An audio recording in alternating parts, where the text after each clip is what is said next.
दिनांक 7 जुलै 2021 रोजी दिल्ली हायकोर्टच्या जज प्रतिभा सिंह यांनी एका खटल्यादरम्यान आपलं एक मत नोंदवलं मित्रांनो. आणि हे मत लक्षात घेण्यासारखं आहे. त्या काय म्हणाल्या की देशामध्ये जातीपातीचे बंधन हळूहळू नष्ट होत आहे. देशातील तरुण पिढी जात धर्म याच्या पलीकडे जाऊन आंतरजातीय आंतरधर्मीय लग्न करत आहे व समाज हा एका पद्धतीनं होमोजिनस होत असून आजच्या तरुण पिढीला या वेगवेगळ्या जाती धर्माच्या कायद्यामुळे त्रास होत आहे आणि हे कायदे त्यांना एका पद्धतीनं अडथळा निर्माण करत आहेत. म्हणजे या ठिकाणी प्रतिभा सिंह यांनी इनडायरेक्टली देशामध्ये एक युनिफॉर्म सिव्हिल कोड असावा अशी गरज बोलून दाखवली. आणि त्याच्यानंतर अजून काल परवा नोव्हेंबरमध्येच अलाहाबाद हायकोर्टचे जे न्यायाधीश आहेत सुमित कुमार त्यांनी 19 नोव्हेंबरला आपलं एक मत नोंदवलं. त्यात ते म्हणतात की समान नागरी कायदा हा ऐच्छिक न ठेवता अनिवार्य स्वरूपात लागू करावा. म्हणजे मागच्या 3-4 महिन्यामध्ये जेव्हा 2 हायकोर्टचे न्यायाधीश युनिफॉर्म सिव्हिल कोडबद्दल इतक्या स्पष्टपणे मत मांडतात तेव्हा आपल्याला हे युनिफॉर्म सिव्हिल कोड म्हणजे नेमकं आहे तरी काय हे माहिती करणं या ठिकाणी गरजेचं ठरतं. पाहायला गेलं तर घटनेच्या कलम 44 मध्ये युनिफॉर्म सिव्हिल कोडची तरतूद केलेली आहे. घटनेच्या स्थापनेपासूनच हे कलम 44 हे आहे घटनेमध्ये. मग आत्ताच 2020-21 मध्ये या कायद्याची इतकी गरज का पडत आहे, याच्या आधी गरज पडली नव्हती का? तर हे सर्व आपण आज पाहणार आहोत या व्हिडिओमध्ये. नमस्कार, स्वागत आहे आपल्या यशदा मार्ग या यूट्यूब चॅनलवरती. आणि आज आपण युनिफॉर्म सिव्हिल कोड बद्दल माहिती करून घेणार आहोत. परंतु त्याच्या आधी कोड म्हणजे मित्रांनो पहा लॉ. तर युनिफॉर्म सिव्हिल लॉ हे माहिती करून घेण्यासाठी आपल्याला आधी लॉ काय आहे हे माहिती करून घ्यावं लागेल. तर law is nothing but the science and art of the justice. तर लॉमध्ये 2 प्रकार पडतात मित्रांनो, एक क्रिमिनल लॉ आणि एक सिव्हिल लॉ, ज्याला आपण फौजदारी आणि दिवाणी कायदे असं म्हणतो. तर मग सध्या युनिफॉर्म सिव्हिल लॉलाच युनिफॉर्म सिव्हिल कोड असं सुद्धा आपण म्हणू. तर युनिफॉर्म सिव्हिल कोडची सध्या मागणी उठत आहे. तर युनिफॉर्म क्रिमिनल कोडची मागणी का उठत नाही?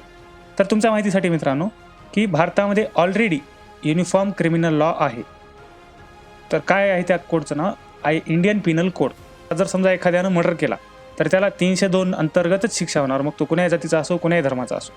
त्याला म्हणतात युनिफॉर्म क्रिमिनल लॉ. आता सिव्हिल लॉमध्ये तसं नाही मित्रांनो.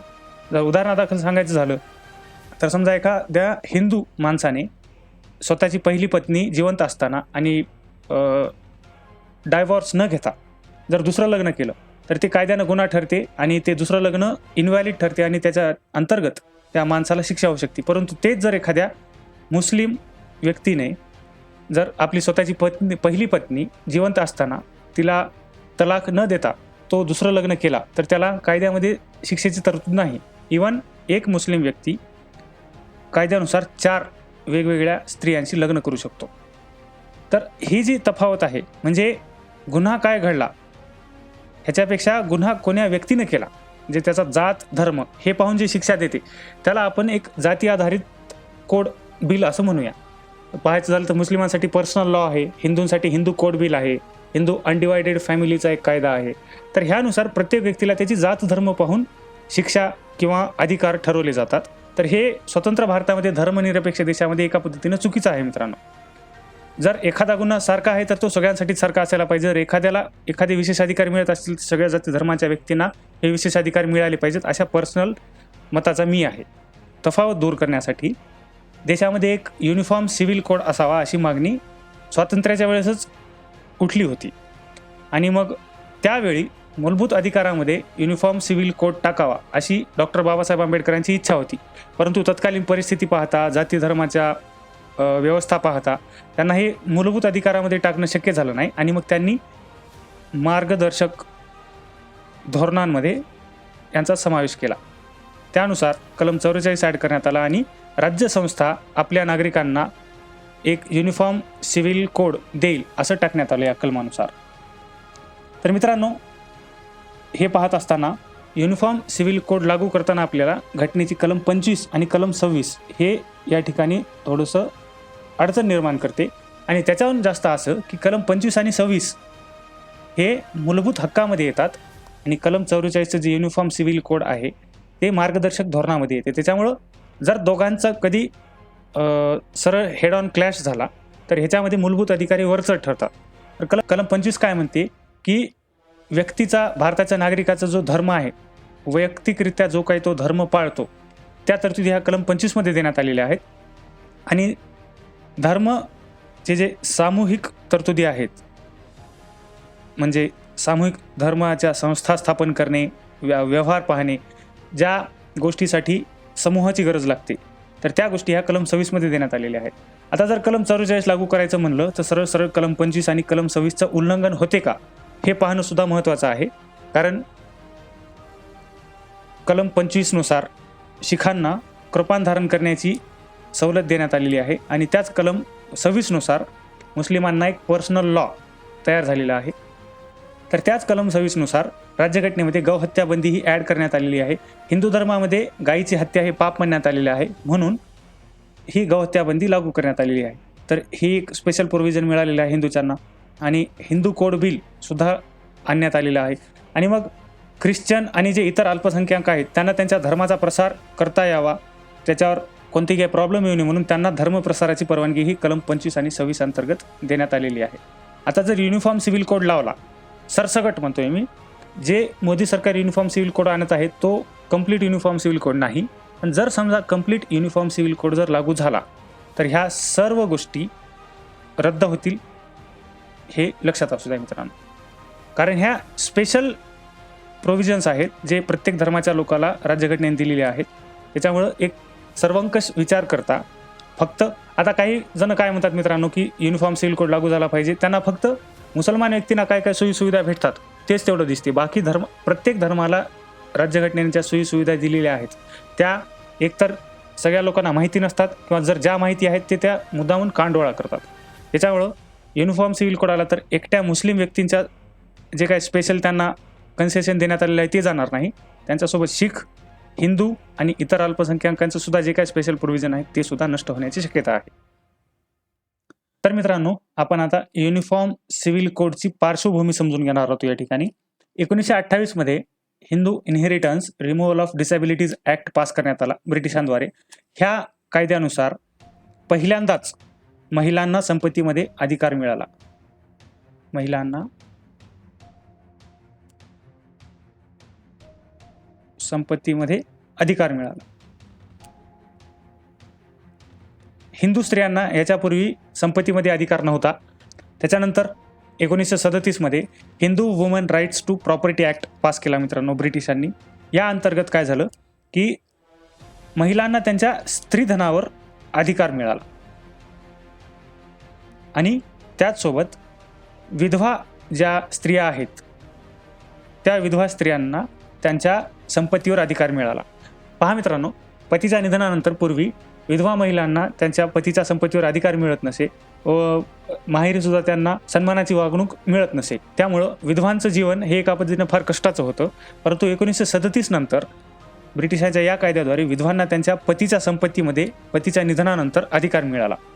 तर पहा मित्रांनो, 1937 मध्ये मुस्लिम पर्सनल लॉ पास करण्यात आला आणि ह्या कायद्यानुसार मुस्लिमांना आपले स्वतःचे जे काही धार्मिक कार्यक्रम आहेत ते शरीयत कायद्यानुसार करण्याची परवानगी मिळाली. परंतु 1939 मध्ये हा कायदा वापस घेण्यात आला आणि डिसोल्युशन ऑफ मुस्लिम मॅरेज ॲक्ट हे करण्यात आलं. पुन्हा मग 1941 मध्ये एक कमिटी गठीत करण्यात आली. हिंदू लॉ कमिटी ही सगळ्यात महत्त्वाची कमिटी आहे मित्रांनो, ह्याच्यावरती प्रश्नसुद्धा येऊ शकतो. तर सर BN राव यांच्या अध्यक्षतेखाली एक हिंदू लॉ कमिटी स्थापन करण्यात आली. 1941 ते 47 मध्ये अभ्यास करून त्यांनी हिंदू कोड बिलाचा मसुदा तयार केला मित्रांनो. आणि हा मसुदा घटना समितीसमोर त्यांनी सादर केला आणि या घटना समितीची एक सिलेक्ट कमिटी होती. त्या सिलेक्ट कमिटीचे अध्यक्ष डॉक्टर बाबासाहेब आंबेडकर होते मित्रांनो. आणि ह्याच मसुद्यावर आधारित नंतर हिंदू कोड बिल, जे स्वतंत्र भारतामधलं पहिलं सगळ्यात क्रांतिकारी बिल होतं आणि ज्याच्यामुळं हिंदूंचा विकास झाला. आज जे काय आपण हिंदू धर्मामध्ये विकास पाहत आहोत ते मित्रांनो फक्त आणि फक्त या हिंदू कोड बिलामुळे झाला. त्याच वेळेस जर मुस्लिम कोड बिल आणला असतं तर कदाचित आज मुस्लिम धर्मातील ज्या स्त्रिया आहेत, ज्या गरीब मुसलमानातील परिवार आहेत त्यांचासुद्धा विकास झाला असता. परंतु ह्या न त्या कारणामुळे ते होऊ शकलं नाही. आणि ही एक बऱ्यापैकी चूक आपण म्हणू शकतो तेव्हाच्या राज्यकर्त्यांची की त्यांनी हिंदू कोड बिल आणण्याचं तर धाडस केलं, परंतु मुस्लिम कोड बिल आणण्याची त्यांच्यामध्ये इच्छाशक्ती नव्हती तितकी. तर काय आहे हिंदू कोड बिल? टोटल 8 खंडामध्ये तयार करण्यात आलेलं एक बिल होतं मित्रांनो. ह्यामध्ये अनेक क्रांतिकारी तरतुदी होत्या त्या काळाच्या मानानं. त्यामध्ये महिलांना घटस्फोटाचा अधिकार देण्यात आला. त्याचबरोबर बहुपत्नीत्वावर बंदी आणण्यात आली. मित्रांनो, याच कायद्यानुसार हिंदू धर्मामध्ये बहुपत्नीत्वावर बंदी आणण्यात आली. तर मग अशा पद्धतीनं एक युनिफॉर्म सिव्हिल कोडची पार्श्वभूमी तयार झाली. तर आता आपण काय आहे युनिफॉर्म सिव्हिल कोड ते पाहूया. की घटनेचं जे कलम 44 आहे, घटनेचा मार्गदर्शक तत्व जे आहे भाग 4, त्यामध्ये हे कलम आहे. त्यानुसार भारतातील नागरिकांना भारताच्या राज्यक्षेत्रामध्ये सर्वत्र एकरूप नागरिक संहिता लाभावी यासाठी राज्य प्रयत्नशील राहील अशी तरतूद करण्यात आली. आणि एक जे टोटल युनिफॉर्म सिव्हिल कोड आहे त्याच्यामध्ये 4 आहेत: फॅमिली मॅटर्स, प्रॉपर्टी, कॉन्ट्रॅक्ट्स आणि टॉर्ट्स. तर टॉर्ट्स म्हणजे काय की सिव्हिल मॅटरमध्ये आर्थिक मोबदल्याची तरतूद आहे त्याला टॉर्ट्स असं म्हणतात. तर सध्या जे केंद्र सरकार युनिफॉर्म सिव्हिल कोड आणण्याच्या तयारीमध्ये आहे त्यामध्ये फक्त फॅमिली मॅटर्स हे एकच टॉपिक कव्हर करण्यात आलेलं आहे. त्यामध्ये लग्न, घटस्फोट, दत्तक, वारसा आणि संपत्ती एवढ्याच गोष्टीवर युनिफॉर्म सिव्हिल कोड लागू होण्याची सध्या शक्यता आहे. मित्रांनो, संपूर्ण युनिफॉर्म सिव्हिल कोड लागू झाला तर फक्त मुस्लिमांनाच दिलेलं स्पेशल कन्सेशन रद्द होईल अशातला भाग नाही. मित्रांनो, त्यानुसार शीख, हिंदू, ख्रिश्चन आणि इतर अल्पसंख्याकांना जे मिळालेले स्पेशल कन्सेशन आहेत ते सुद्धा या ठिकाणी नष्ट होऊ शकतात. आणि तो धोका पत्करायला सध्याचं तरी केंद्र सरकार तयार आहे असं दिसत नाही आहे. त्याच्यामुळं सध्या केंद्र सरकार फक्त आणि फक्त फॅमिली मॅटरवरचंच जे काही युनिफॉर्म सिव्हिल कोड आहे ते आणेल असा एक अंदाजा दिसत आहे. त्यामुळं लग्न, घटस्फोट, दत्तक, वारसा, संपत्ती ह्यावरतीच सध्याचा कायदा असेल. आणि ह्या सर्वांचं एक समरी काढायची म्हणजे काय, तर येणाऱ्या कायद्यामध्ये काय असेल, तर येणाऱ्या कायद्यामध्ये 90% वुमन फोकस्ड जो हा लॉ आहे तो असण्याची शक्यता आहे. यामध्ये फक्त आणि फक्त महिलांच्या अधिकारांवर. तर मित्रांनो, आता आपण पाहूया की युनिफॉर्म सिव्हिल कोडबद्दल उल्लेख करण्यात आलेले किंवा कोण्या खटल्यांमध्ये युनिफॉर्म सिव्हिल कोडचा उल्लेख करण्यात आला होता. यामध्ये सगळ्यात महत्त्वाचा, सगळ्यात मोठा आणि मोस्ट इम्पॉर्टंट खटला आहे शहाबानूचा 1985चा. तर हा खटला काय आहे याची डिटेल इन्फॉर्मेशन तुम्हाला यूट्यूबवरती मिळून जाईल. जर मिळाला तर मी याच्यावरती एक स्पेशल व्हिडिओ काढेल. परंतु शॉर्टमध्ये एवढं समजून घ्या की शहाबानूला पोटगी मिळण्यासाठी खटला दाखल करण्यात आला होता शहाबानूद्वारे. इन शॉर्टमध्ये असं समजून घ्या की हा एक पोटगीचा खटला होता. तर त्याच्याबद्दलचा हा खटला होता. त्याच्यानंतर 1995ला सरला मुदगल विरुद्ध भारत सरकार,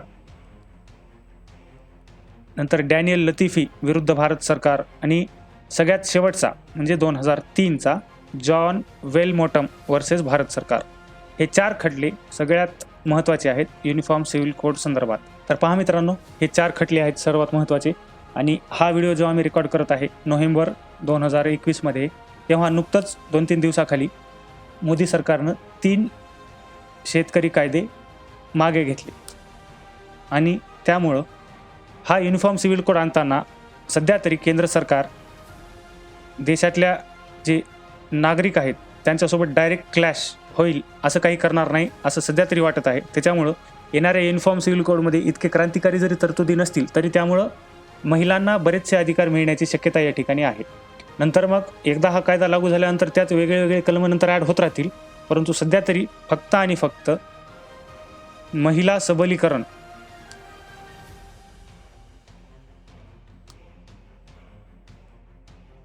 हेच डोळ्यासमोर टार्गेट ठेवून मोदी सरकार युनिफॉर्म सिव्हिल कोड आणेल असं या क्षणी तरी वाटत आहे. तर मित्रांनो, हा व्हिडिओ कसा वाटला तो नक्की सांगा. हा व्हिडिओ शेअर करा, सबस्क्राईब करा आपल्या चॅनल यशोदा मार्गला. आणि इथपर्यंत व्हिडिओ पाहिला असेल तर प्लीज हा व्हिडिओ शेअर करा. धन्यवाद.